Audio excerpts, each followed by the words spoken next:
नमस्कार मित्रांनो, आज आपण आलो अक्कलकोट येथे. सकाळी 7 वाजता आम्ही आलो आहे टुरिस्टने. रात्री 9 वाजता बसलो.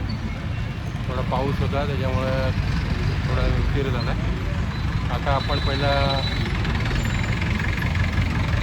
गाणगापूरला जाऊन येतो आहे, मग दुपारी आल्यावर अक्कलकोटला जातो. नमस्कार मित्रांनो, आपण आता गाणगापूर इथे पोचलेलो आहोत. साधारण 2 तास लागले आलेलो. साधारण ते 150 ते 200 रुपये पर सीट एका साईडचे, आणि जाऊन येऊन डबल असतं. सीझनप्रमाणे भाडं घेतात ते. आता इथून आपल्याला संगमला जायचं. बघूया आपण ऑटो करू आणि जाऊ. मित्रांनो, आपण आता संगमावर चाललेलो आहोत शेअर रिक्षाने.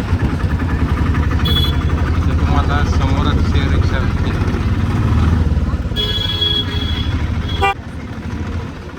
अंतर किती आहे?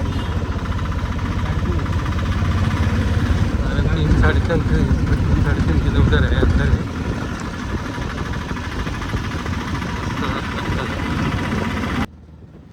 तर मित्रांनो, आपण आता भीमा व अमरजा नदी संगम स्थानावर चाललेलो आहोत. साधारण हे अंतर इथून 2 ते 3 किलोमीटर अंतरावर आहे, आणि जाताना तुम्हाला इथून वडाप किंवा रिक्षा वगैरे मिळतात. मध्ये मध्ये आपल्याला हे असे मठ लागतात. बघा, इथे मोठा उंच मूर्ती आहे हनुमानाची. जय हनुमान. तर मित्रांनो, साधारण 10-12 मिनटाच्या रिक्षाच्या प्रवासाने आपण आता संगमावर पोचलेलो आहोत. हा संगमाकडे जाणारा रस्ता आहे. सर्वप्रथम संगमावर स्नान केल्यावरच आपण गाणगापूरचे दर्शन घेतो.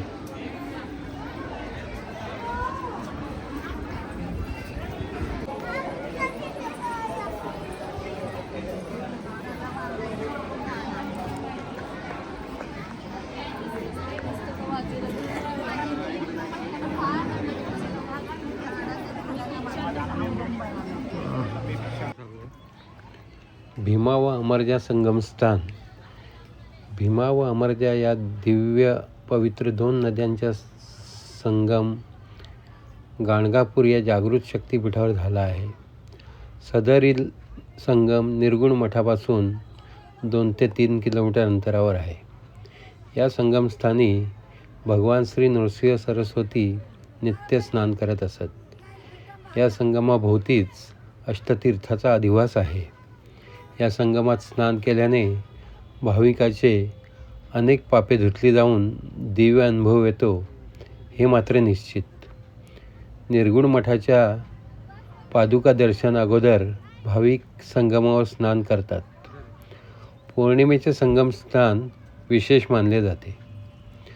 गाणगापूर परिसरात अष्टतीर्थाचा नित्यवास आहे. ही अष्टतीर्थे पुढील प्रमाणे आहेत: षटकुल तीर्थ, नृसिंह तीर्थ, भागीरथी तीर्थ, पापविनाशी तीर्थ, कोटी तीर्थ, रुद्रपाद तीर्थ, चक्रेश्वर तीर्थ व मन्मथ तीर्थ. भागीरथी तीर्थालाच काशीकुंड असे म्हणतात. एका ब्राह्मण भक्ताने या ठिकाणी श्री शंकराची आराधना करून त्यांना प्रसन्न करून घेतले. या भक्ताच्या इच्छेने श्री महादेवानी काशी गंगा तिथेच आणली. श्री पापविनाशी तीर्थावर श्रीमत परमहंस वासुदेवानंद सरस्वती टेंभे स्वामींना श्रींचे साक्षात दर्शन घडले होते. याच तीर्थावर श्री नृसिंह सरस्वतींनी आपल्या भगिनीला रत्नाबाईला स्नान करावयास सांगितले. त्यामुळे तिची कुष्ठादी पापे नाहीशी झाली. श्री क्षेत्र गाणगापूर येथील अष्टतीर्थे श्रीमंत नरसिंह सरस्वती स्वामींनी भक्तजनांसाठी दिवाळीची प्रथम दिनी प्रकट केली. तो पुण्यवान दिवस होता नरक चतुर्दशीचा. मित्रांनो, हा जो गाणगापूर संगम आहे 2 नद्यांचा, भीमा नदी आणि अमरजा नदी, या 2 नद्यांचा हा संगम आहे.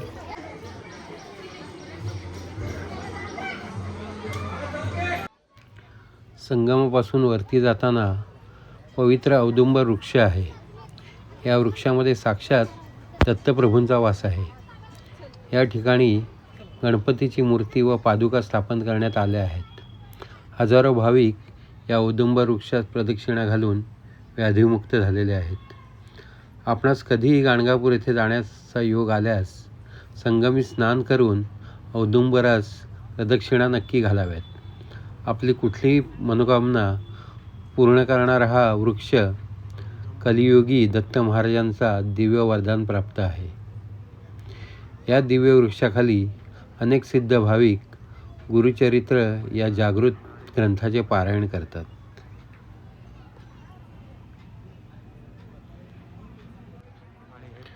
आपण आता पारायण हॉलमध्ये जातोय. बघतोय हे पारायण हॉल आहे. येथे अनेक सिद्ध भाविक गुरुचरित्र या जागृत ग्रंथाचं पारायण मनोभावे करताना दिसत आहेत. याच ठिकाणी गणपतीची मूर्ती व पादुका स्थापन करण्यात आलेले आहेत आणि आपण बघतोय की इथे साक्षात दत्तप्रभूंचा वास आहे या वृक्षामध्ये.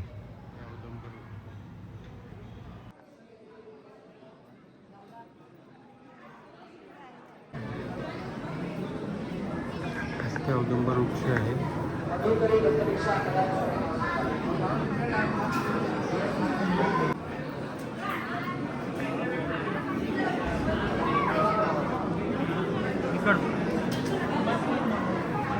अडोकरे दत्त शांतदांसाठी नाव सांगा.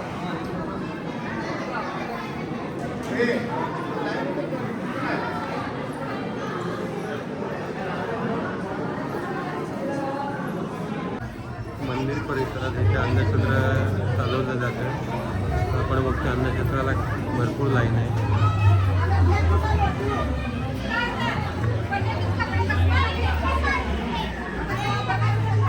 हा मुख्य मंदिर आहे. असा परिसर मंदिर बघा. श्री गुरु ज्या अश्वस्थ वृक्षाखाली अनुष्ठान करीत तो पडून गेल्यावर त्याच ठिकाणी हल्लीचे सुंदर मंदिर बांधण्यात आले आहे. या मंदिरात अश्वस्थ वृक्षाखाली पादुका व लिंग यांची स्थापना केलेली आहे.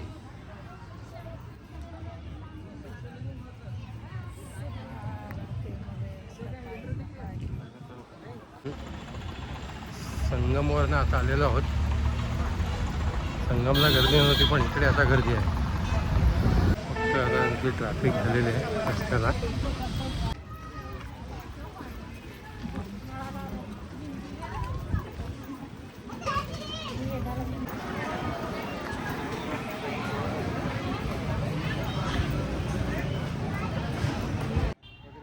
श्री क्षेत्र गाणगापूरला दत्तभक्तांचे पंढरपूर म्हटले जाते.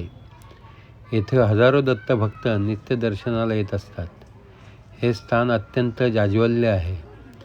या जागृत स्थानात सर्व तऱ्हेचे पावित्र्य सांभाळावे लागते. भगवान दत्तात्रयांचे द्वितीय अवतार श्री नृसिंह सरस्वती स्वामी यांचे येथे तब्बल 23 वर्षे वास्तव्य होते. या वास्तव्यात त्यांनी या क्षेत्री अविस्मरणीय अशा अनंत लीला केल्या. निर्गुण पादुका याद्वारे इथे अखंड त्यांचं वास्तव्य आहे. गाणगापूर ग्रामी श्री दत्तगुरू म्हणजेच प्रत्यक्ष देव आहे. कोटी भाविकांचे श्रद्धास्थान असलेल्या गुरुचरित्र ग्रंथातून स्वतः गुरु नरसिंह सरस्वतींनी सांगितले आहे. गाणगापूरचे महात्म्य हजारो वर्षापासून कमी झालेलं नाही, उलट दिवसेंदिवस ते वाढतच आहे. आज दर्शनाची रांग जरा जास्तच होती. खूप भाविक आलेले. तरी पण त्या दर्शन रांगेत एक चिमुरडी आपलं लक्ष वेधून घेत होती. पोटापाण्यासाठी ती भक्तांना टिळा आणि गंध लावत होती. एवढ्या गर्दीत पण तिने आपलं लक्ष वेधून घेतलं.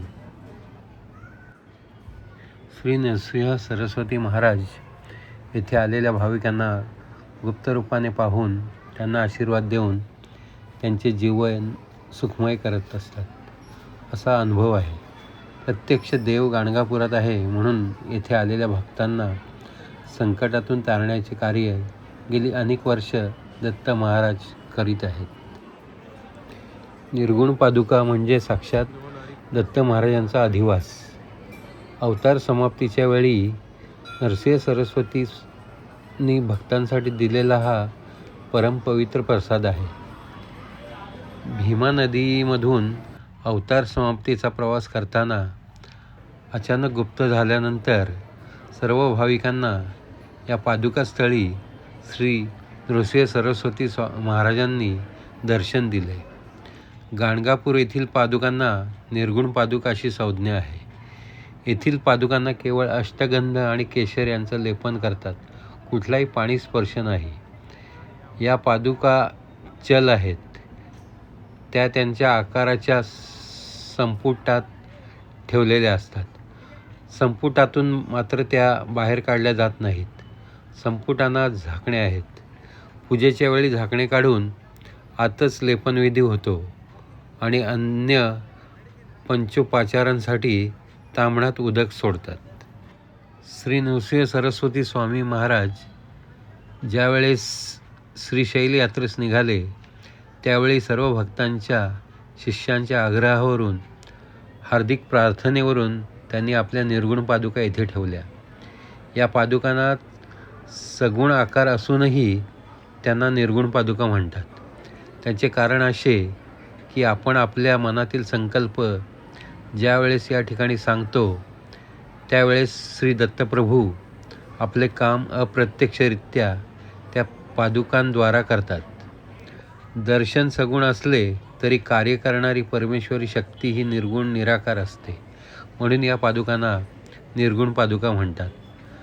भक्त कल्याणार्थ ठेवलेल्या निर्गुण पादुकांच्या सामर्थ्याने आज लाखो भक्तांच्या दैन्य दुःखे व अटळ संकटे निवारण झालेली आहेत. नित्य जे जन गायन करीती त्यावर माझी अतिप्रीती. माझे नामस्मरण करणारे भक्त मला आवडतात हे दत्तगुरूंनी सांगितलेले आहे. श्री गुरुदेव दत्त.